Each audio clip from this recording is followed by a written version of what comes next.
La société refuse le vieillissement. Or, le vieillissement, c'est une chance. C'est un privilège. C'est un privilège de vieillir. C'est de la folie quand j'entends les chiffres. Il y a encore tellement de gens qui ne vont pas se faire dépister. On est dans des pays où le dépistage est organisé et gratuit. Allez-y, quoi. Parce que vieillir, c'est aussi évoluer, se redécouvrir et surtout continuer à vivre pleinement et en bonne santé. La Massif vous invite dans une conversation optimiste et sans tabou autour des grands changements de cette nouvelle aventure de la vie. Bienvenue dans Vieillir. Et alors ? Un cancer ne marque pas seulement une parenthèse dans une vie. Il peut transformer profondément le corps, le rapport au temps, la manière dont on prend soin de soi et nos relations aux autres. Traverser la maladie, c'est aussi apprendre à se reconstruire et à envisager autrement le vieillissement. Pour en parler, nous recevons Delphine Rémy, autrice et créatrice du podcast Naître Princesse, dans lequel elle donne la parole aux patients et partage son expérience après un cancer du sein. À ses côtés, le docteur Gérald Kierzek, médecin urgentiste et chroniqueur santé dans Télématin. Ensemble, ils nous montrent comment, même après un cancer, on peut se reconstruire et réapprendre à vieillir sereinement. Bonjour Delphine. Bonjour Gérald. On va parler de bien vieillir avec la maladie. Et Delphine, toi, tu peux nous en parler. Oui, bien vieillir avec la maladie, après la maladie. Est-ce que tu veux que je me présente d'abord ? J'adorerais que tu te présentes, voilà. Même si je connais un petit peu ton histoire. J'ai 51 ans. C'est vrai que souvent, je me présente avec le cancer. À 45 ans, j'ai eu un cancer petit mais très agressif. Donc, j'ai eu la totale. Que tu connais évidemment, d'abord une tumorectomie, puis une mastectomie, puis malheureusement une double mastectomie, toute la série des chimios, et puis la radiothérapie et l'hormonothérapie. Et je suis en rémission guérison. Le terme est toujours un petit peu... On ne sait jamais très bien quel terme utiliser depuis 6 ans déjà, ouais. Quand tu dis cancer, c'est cancer du sein, d'après ce que je comprends, avec tout ce protocole thérapeutique. Sur l'annonce, comment ça t'est tombé dessus ? Tu sais, nous, quand on est professionnel de santé et qu'on doit annoncer, alors même si je suis urgentiste, je ne fais pas de l'annonce, mais je fais de la pré-annonce, c'est toujours un moment extrêmement compliqué parce que nos mots à nous sont souvent entendus d'une certaine manière par les patients ou les patientes. Je pense que c'est hyper compliqué pour vous, médecins, mais c'est hyper compliqué pour nous, patiente. En fait, je ne sais pas pourquoi je faisais mes contrôles depuis l'âge de 38 ans, donc quand même très jeune. Mammographie, écho, donc le double. Là, j'étais en retard de 6 mois. Je devais partir pendant 2 mois aux États-Unis. Je me suis dit, je vais vite aller le faire. Avant de partir aux États-Unis. J'avais un gros projet là-bas. Et puis, petite boule... et puis je me suis même dit mais pourquoi est-ce qu'ils me redemandent de faire des images non-stop et puis, oui, parce que pour toi c'était inenvisageable. C'est quoi ton travail ? Tu dis gros projet aux États-Unis, on imagine la businesswoman. J'étais dans la nutrition, j'étais nutrithérapeute et j'avais un programme en ligne pour aider les femmes à avoir une meilleure relation à la nourriture. J'avais eu moi-même des problèmes de troubles alimentaires guéris, donc des problèmes avec mon corps, on va en parler. Mais donc dans le boulot à fond, tu fais un contrôle parce que faut le faire rapide et puis tu reprends. Très tôt. Et puis là, petite boule, on me demande de rester, de faire plusieurs images. La scénologue me dit vous pouvez pas rester pour une petite biopsie cet après-midi ? Je dis oui, pas de problème. On peut pas imaginer une seule seconde, ça n'arrive qu'aux autres en fait. Tu dis le mot petite biopsie, c'est ça parce que nous on a tendance toujours à dire ça. On a trouvé un petit quelque chose, on a trouvé une petite boule, etc. On a tendance à minimiser parce qu'on a peur d'employer d'autres mots. Je pense qu'elle savait très bien, parce qu'apparemment, elle avait déjà appelé ma gynécologue. Le fait qu'elle ait demandé 4, 5 images, et puis qu'elle passait l'écho sous les aisselles, une petite biopsie, puis je me suis dit, quand même, il y a un truc... Et heureusement, en fait, on ne sait pas, tant qu'on n'a pas fait la biopsie. Bon, apparemment, elle savait, et puis tout s'est enchaîné, voilà. Donc là, l'annonce, tu bascules du côté de la maladie. On parle du bien vieillir. Là, le bien vieillir, il s'obscurcit, l'avenir s'obscurcit. Comment tu vois les choses ? Ça change ton rapport à ton corps, à l'avenir ? Qu'est-ce que... Ça casse ta dynamique. Alors, au moment même, je peux te dire que là, c'est la sidération totale. Mais si je réponds à cette question avec un petit peu de recul, il y a un phénomène incroyable j'ai envie de te le raconter. J'ai eu les chimios très lourdes. Et au début, toute façon, on pense que ça n'arrive qu'aux autres. Ça, je trouve que... Et quelque part, c'est bien fait. On ne pense pas toute sa vie à un potentiel cancer. Donc, c'est vrai que je me pensais invincible. Ça, c'était avant l'annonce. Avant l'annonce. Mais il y a quelque chose qui s'est opéré pendant les 4 premières grosses chimios. Après, on a 12 chimios hebdomadaires. Quand les effets de la chimio partent, donc la 2e semaine, parce qu'on avait 2 semaines entre chaque chimio... Tu retournes à la vie et tu te dis, je ne vais plus jamais vivre ma vie de la même manière. Le goût d'une pomme, le rayon de soleil, un enfant qui rit, un oiseau qui chante. Et je me suis dit, mais je vais devenir une Bouddha de la vie, quoi. Mais, ça, c'est ce que tu t'es dit quand tu étais au fond du trou. Mais quand tu remontes de ce fond du trou, tu vois... aujourd'hui Et puis après, la vie, elle reprend le cours, évidemment. Mais tu te dis, je vais vivre ma vie différemment. Parce que moi, je me suis dit la même chose dans un lit d'hôpital, pas pour un cancer, avec, pareil, tu t'accroches au quotidien, au petit bonheur comme ça, immédiat. Ouais. Et donc, on n'est pas dans la projection, on n'est plus dans un vieillir, comment je vais vieillir, comment je vais être, parce qu'on est incapable. Oui, on est dans l'instant, complètement présent. Alors toi, c'était sur une maladie qui est le cancer, moi, c'était sur autre chose. Mais ces petits bonheurs en disant, je ne serai plus jamais comme avant, oui, je me le suis dit aussi. Ouais. Sauf que la vie, elle reprend tout de suite et que tout de suite, pas tout de suite, mais quelques jours après ou quelques semaines après sortie de l'hôpital, on a oublié. Est-ce que c'est le déni ou est-ce que c'est la vie qui reprend ? Je pense que c'est la vie qui reprend. Et heureusement, après, les gens en interview me demandent tout le temps est-ce que ça a complètement changé votre manière de voir la vie ? Philosophie. Je ne suis pas devenue une Bouddha et une grande philosophe. Néanmoins, je trouve qu'il y a peut-être des priorités qui sont... Bon, j'ai raté mon train, j'ai raté mon bus. Tu relativises. Je trouve qu'il y a un peu plus de... On s'embête un peu moins avec des bêtises, quoi. Et cette notion de finitude... Alors moi, je suis médecin urgentiste, je suis confronté à la mort, à la maladie quasiment au quotidien, plus ma propre expérience. La vie, je sais qu'elle peut s'arrêter. C'est-à-dire qu'il y a un avant et après la maladie. Comment tu projettes ça ? Alors, moi, je trouve que c'est ça le plus difficile, en fait, finalement, parce que on entend, on le sait que le cancer... j'avais des gens autour de moi, mais à aucun moment, on se dit que ça peut nous arriver. Mais je trouve qu'à partir du moment où on est arrivé dans cette case-là, on a dû visiter cette notion de finitude. Et il y a une chose, quand même, qui reste, c'est que je trouve que... on a perdu l'insouciance, on a perdu la confiance en notre santé. Et je le dis, et je pense que c'est le cas de toutes les personnes qui sont passées par le cancer, un petit bobo qui dure, un mal de ventre qui dure 1 semaine, un mal, n'importe quoi, mais tout petit même, je me dis, ça y est, c'est reparti pour un tour. Et ça... Et donc, c'est la machine à angoisse, c'est quoi ? Mais c'est la machine à angoisse, je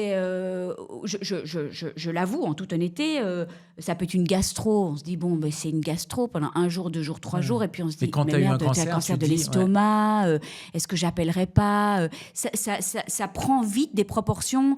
Et ça, j'ai perdu la confiance en ma santé et l'insouciance. Et ça, c'est quelque chose que le cancer vole, je trouve. Tu dis que tu as perdu en insouciance avec la maladie, ça c'est plutôt négatif, mais il y a plein de positifs, j'imagine. C'est-à-dire que tu es plus dans l'instant présent, tu as changé ton alimentation, tu es moins de prendre la tête pour des problèmes de boulot. Qu'est-ce qui a changé la Delphine d'après en positif ? Qu'est-ce qu'elle a de plus ?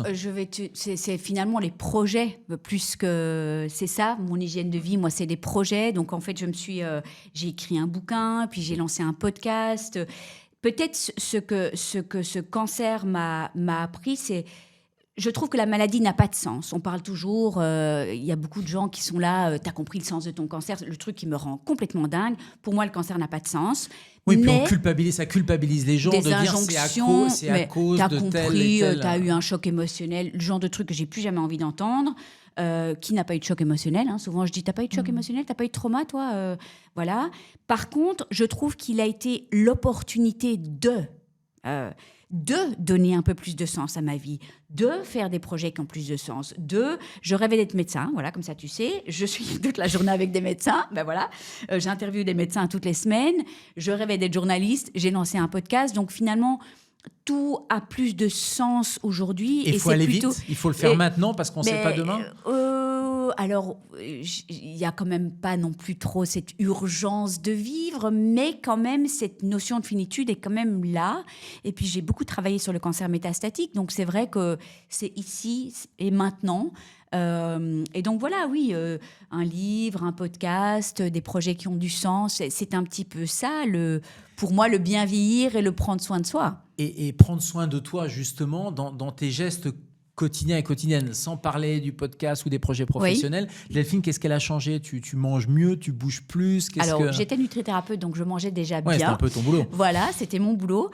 Il y a quelque chose quand même qui a fort changé, c'est que j'ai commencé la pole dance à 50 ans. Et ça, c'est du... La pole dance, c'est quoi ? C'est la barre, c'est ça ? Donc, c'est devenu un sport assez populaire, en fait. C'est plus du tout dans les cabarets, voilà. C'est les vieux clichés. Voilà. Et écoute, ça a été... ça, c'était vraiment du... Je faisais pas énormément de sport et tout le monde me disait, il faut absolument que tu trouves un sport que tu adores. Et je disais, mais... tout m'embête en fait. Quand tu dis tout le monde, c'est tes amis, c'est le cancérologue. Mais il faut trouver, on disait aussi pour diminuer les risques de récidive, mieux supporter l'effet de l'hormonothérapie, qui est quand même encore le traitement, tu sais, qu'on a pendant 5 à 10 ans après, parce que cancer du sein, c'est pas une mauvaise année à passer, mais c'est quand même très long. Et puis avec toutes les opérations de reconstruction mammaire, j'en ai 8.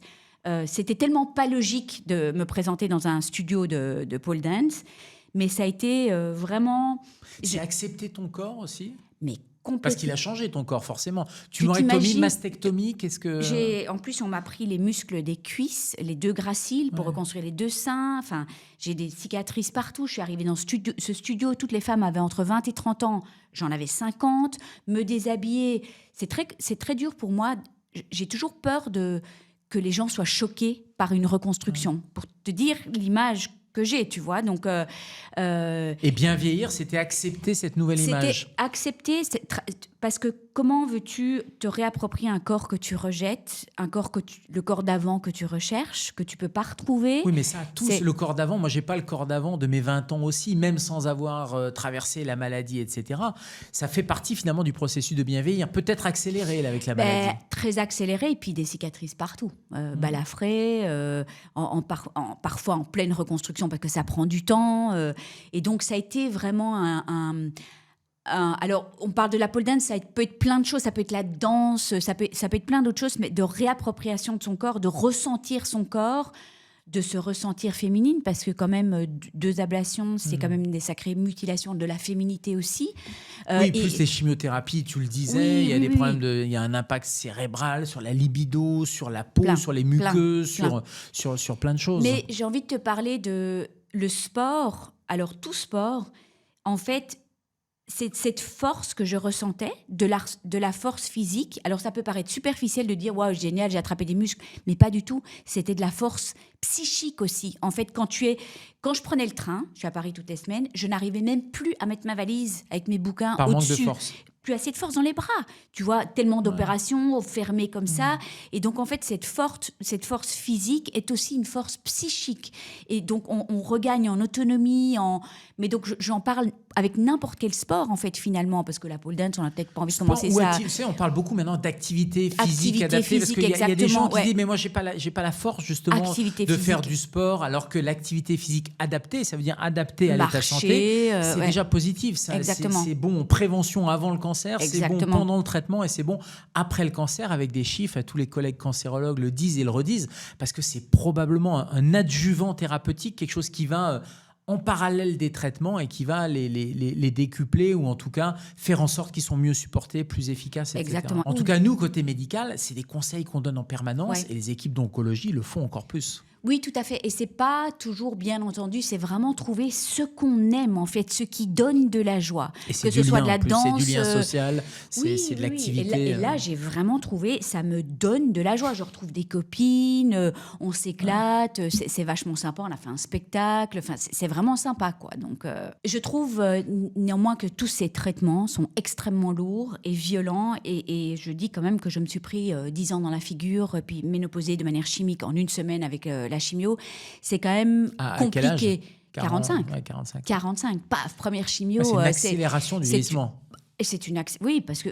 Alors, OK, on parle d'apparence, mais finalement, l'apparence, c'est quand même important aussi. Je ne suis pas gênée de le dire. Voilà, je vois les photos d'avant le cancer, les photos d'après le cancer. C'est dur, hein, tout ça aussi. Les traitements sont vachement violents. Donc, c'est vrai que ce sport, avoir des projets, ça m'aide quand même à pas contrecarrer ce vieillissement, mais peut-être me sentir plus jeune dans ma tête aussi. Donc, et toi, dans les autres maladies ou dans les autres cancers, c'est quelque chose que tu remarques aussi avec les patients ? On voit des gens, tu parlais de finitude tout à l'heure, c'est clair que tant qu'on n'a pas eu une maladie, quelle qu'elle soit, que ce soit le cancer ou une autre maladie. Alors moi, mon expérience personnelle, je la partage avec des étudiants en médecine, avec des jeunes professionnels de santé, pour essayer qu'ils se mettent dans la peau d'eux, même si c'est toujours compliqué, mais de se mettre de l'autre côté de la barrière, parce qu'on a l'impression qu'il y a quand même une barrière. Mais en tout cas, tout le monde va y passer. Tout le monde va passer à ce vieillissement, c'est vrai que plus ou moins vite. On ne l'a pas choisi et c'est de manière accélérée. Alors moi, 45 ans, ça va, mais quand c'est des femmes de 30 ans, quand c'est des femmes, le cancer touche de plus en plus de jeunes, donc c'est quand même un vieillissement accéléré. Et comment est-ce qu'on peut finalement... on ne peut pas contrecarrer ça, mais qu'est-ce qu'on peut faire pour se sentir mieux ? Ça veut dire quoi, bien vieillir pour toi, en fait ? Déjà, c'est accepter qu'on vieillisse. C'est pas non, mais c'est pas évident parce qu'on est tous, tu le disais, dans un miroir, on voit tous des photos, on est dans une société des réseaux sociaux avec des filtres pour gommer les rides, la médecine esthétique, la chirurgie esthétique, etc. Donc en fait, la société refuse le vieillissement. Oui. Or, le vieillissement, c'est une chance. Moi, j'essaie de me dire ça tous les jours. C'est un privilège de vieillir, d'avoir cette capacité-là. À chaque fois, je vois des gens qui meurent tôt. Je me dis, moi, j'ai la chance d'être là, de me réveiller tous les matins et de profiter de ces petits bonheurs. Et donc, bien vieillir, c'est déjà vieillir et l'accepter. Deuxièmement, le bien vieillir, j'ai changé mes pratiques. À partir de 40 ans, 45 ans, j'ai changé mes pratiques d'alimentation. Je fais plus attention. L'activité physique, je suis moins dans des sports violents et je suis plus dans des sports pour aller plus dans l'endurance, pour aller chercher autre chose en termes de bénéfices. J'ai changé mes pratiques de sommeil. Je fais beaucoup de garde en tant que médecin urgentiste, etc. Le sommeil, on n'y pense pas, mais c'est hyper important. La gestion du stress, c'est hyper important. Je fais beaucoup d'auto-hypnose, à la fois pour m'endormir, mais à la fois pour gérer mon stress aussi. Et puis, j'ai appris, et c'est peut-être ça, bien vieillir, c'est apprendre à relativiser les choses. Oui, et puis je trouve que c'est pas spécialement rester jeune, mais c'est rester vivant à l'intérieur. C'est vraiment rester ça. Jeune à l'intérieur, en tout cas. Oui, et jeune. Alors, est-ce qu'on dit pas qu'un vieux, c'est un jeune qui s'est pas vu vieillir ? Moi, je trouve que cette notion de bien vieillir, alors c'est clair qu'il y a un aspect physique, mais je trouve que franchement, je connais des gens qui sont déjà très, très vieux à 40 ans et qui sont enterrés à 90 ans. Et c'est ce feu intérieur, en fait. C'est pour moi, énergie vitale, je suis d'accord. Cette énergie vitale, cet élan vital, c'est cette envie de... Cette envie... Moi, j'ai envie de me avant sentir... le cancer ? Tu l'apercevais, cette flamme, cette énergie vitale ? Oui, je l'avais, mais je me suis beaucoup plus posé la question, en fait, sur le sens, donner du sens à la vie, avoir un impact, apporter ça, faire bouger les choses, rassembler les gens. C'est plus mon why qui était là toujours, qui est encore plus fort. Et pour moi, c'est ça, bien le pourquoi, quand je dis le why, c'est le pourquoi. C'est le pourquoi. Pardon, tu partais aux États-Unis et tout ça, mais bon... Non, mais parce que ce podcast m'a fait réfléchir. C'est quoi bien vieillir ? Alors effectivement, l'apparence, tu sais, on nous parle d'esthétique quand on doit se reconstruire. Et alors les gens disent « Oh, mais pourquoi vous parlez d'esthétique ? Le plus important, c'est de rester en vie. » Mais en fait, c'est aussi important, la reconstruction. Moi, je ne suis pas gênée de le dire que l'esthétique, c'est aussi important. Mais ça m'a vraiment fait poser des questions sur c'est quoi bien vieillir ? En fait, c'est ce feu intérieur, c'est ces projets, c'est ce sens, c'est se sentir utile. Tu as eu cette, prescription ? Oui, c'est une prescription parce que ça fait partie des soins de support, d'onco-esthétique. C'est extraordinaire. Alors, j'avoue que, ayant eu quelques soucis avec mon corps, des troubles alimentaires dans mon enfance, mon adolescence plutôt, finalement, ma féminité n'était pas si investie. Et après le cancer, j'ai voulu plus l'investir. Et donc, c'est vrai que, de toute façon, quand tu perds tes cheveux, qu'est-ce que tu peux faire ? Tu peux maquiller tes yeux. Donc, j'ai beaucoup plus pris soin de moi après le cancer, finalement. Mais ce qui est dommage... dans tous ces soins esthétiques, on nous apprend à nous maquiller, à nourrir notre peau, qui est vraiment comme une peau de lézard. Il n'y a pas beaucoup d'hommes. Hein. Pourquoi ? Eh bien, malheureusement, je te pose la question. Parce que les hommes, ils perdent leurs cheveux aussi, ils ont les mêmes effets cutanés. Mais ils ont mais plus socialement, c'est plus accepté d'avoir un mec qui n'a pas de cheveux, c'est ça ? Ils ont plus de mal à venir dans ces soins, dans toutes ces maisons de ressourcement. Il y a un faible pourcentage d'hommes. Or, ils ont autant besoin de soins esthétiques, de apprendre à nourrir leur peau, de yoga. Ce serait bien que ça change, d'ailleurs. Un homme, ça souffre en silence. Écoute, tu sais, j'en ai interviewé beaucoup sur le podcast, mais alors quand tu commences à leur parler, ils parlent. Hein, donc, je pense qu'il faut les faire venir. Parce qu'il n'y a pas la possibilité de parler ailleurs ou dans d'autres circonstances. Mais voilà, heureusement, ça s'ouvre de plus en plus. Mais c'est vrai que peut-être c'est plus tabou autour de la sexualité, le cancer de la prostate. Les femmes parlent plus. Petite anecdote quand même, c'était dans mon hôpital. Ils avaient organisé toute une réunion pour une séance d'information pour le cancer de la prostate. Tu possèdes un hôpital? Non. Et figure-toi que qui était là, c'était les épouses essentiellement pour le cancer de la prostate. Donc quand même une preuve qu'il y a encore du progrès à faire parce que ils ont tant besoin de parler, de se confier et se retrouver entre personnes qui ont vécu la même épreuve, c'est quand même vachement important. Toute cette sororité m'a énormément aidée. Là tu es en rémission. Alors, la différence, rémission, guérison, tu aimerais bien dire guérison et les médecins disent non, c'est rémission. Mais qu'est-ce que toi, tu utilises en fait? Rémission, guérison, c'est compliqué. Hein, c'est compliqué parce qu'on ne sait pas en plus. C'est-à-dire qu'à quel moment on peut dire c'est une guérison totale, on n'en sait rien. Il y aura peut-être une récidive. Il y a des définitions bancaires aussi. À quel moment tu peux prendre un prêt bancaire sans déclarer ton cancer, etc. Voilà, mais bon, guérison, rémission, ce que je veux dire, c'est que le cancer, il est derrière toi. Tu vieillis et heureusement, le cancer, il est toujours présent en filigrane. Tu le disais tout à l'heure, avec dès que j'ai un symptôme, voilà, ça va prendre des proportions. Ouais.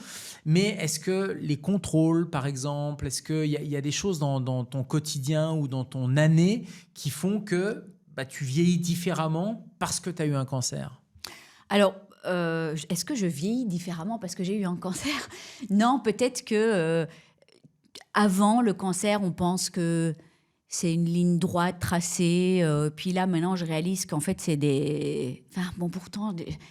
Est-ce que tu fais plus les dépistages? Je fais plus les dépistages. Non, mais j'imagine plus ma vie comme des cols à grimper. Puis quel va être le suivant? Parce que là, tu as un programme avec le contrôle au niveau du cancer du sein, mais il y a d'autres types de maladies, un cancer ou pas cancer. Non, ce qu'il y a, c'est que je trouve que maintenant, c'est de la folie. Quand j'entends les chiffres, il y a encore tellement de gens qui ne vont pas se faire dépister. On est dans des pays où le dépistage est organisé et gratuit. Allez-y, quoi. C'est vraiment important.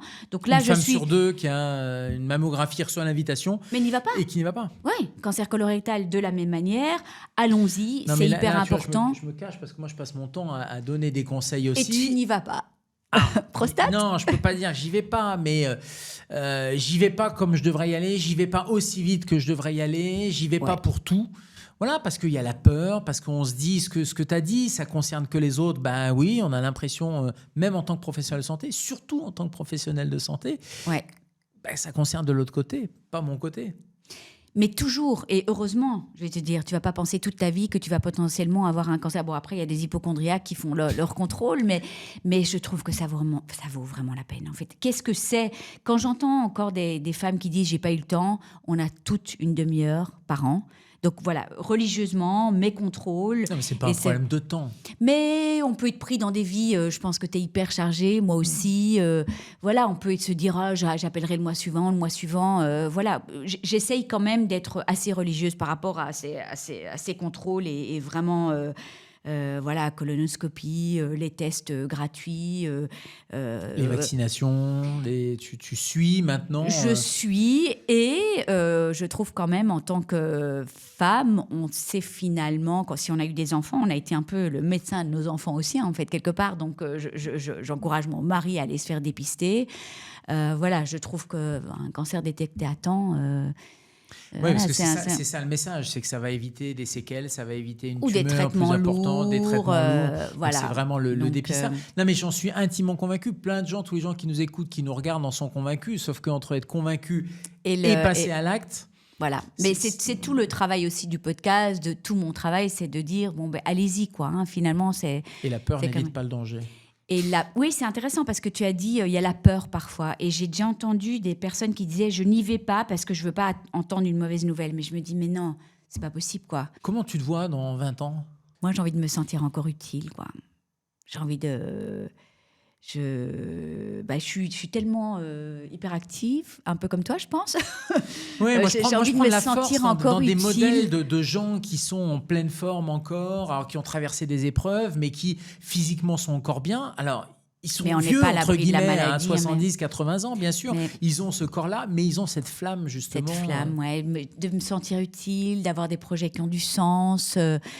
Je sais pas, probablement faire du bénévolat, aider les autres pour être... Oui, mais je trouve que c'est étonnant parce qu'à nos âges, ça commence à arriver dans les conversations, en fait. 50 ans, je crois qu'on est jumeaux. On a 50 ans. Ben oui, on se dit, on se rapproche, quoi, de... Moi, mes enfants sont grands. Voilà, je pense que j'ai envie d'être bien physiquement. Avant, on disait c'est 80% la génétique, t'as pas de bol, t'as cette maladie, ou tu vas mal vieillir, etc. Tes artères sont bouchées ou t'as un cancer. Ouais. Et c'est 20% ton comportement. Et en fait, on a complètement inversé le truc. Ouais. C'est-à-dire que maintenant, c'est ce à quoi on est exposé, la manière dont on vit. Alors, c'est pas que l'extérieur d'ailleurs, c'est aussi la manière dont soi-même, encore une fois, on se nourrit, on gère le stress, on gère le sommeil, etc. Et c'est 20% la génétique. Donc ça donne de l'espoir quand même, parce que ça veut dire qu'on peut renverser les choses, il n'y a pas de fatalité. Si tu voulais résumer ce podcast, qu'est-ce que tu aurais envie de dire Qu'est-ce que tu as envie de dire aux auditeurs La peur n'évite pas le danger, je crois que c'est vraiment important d'aller faire les dépistages, etc. Ouais.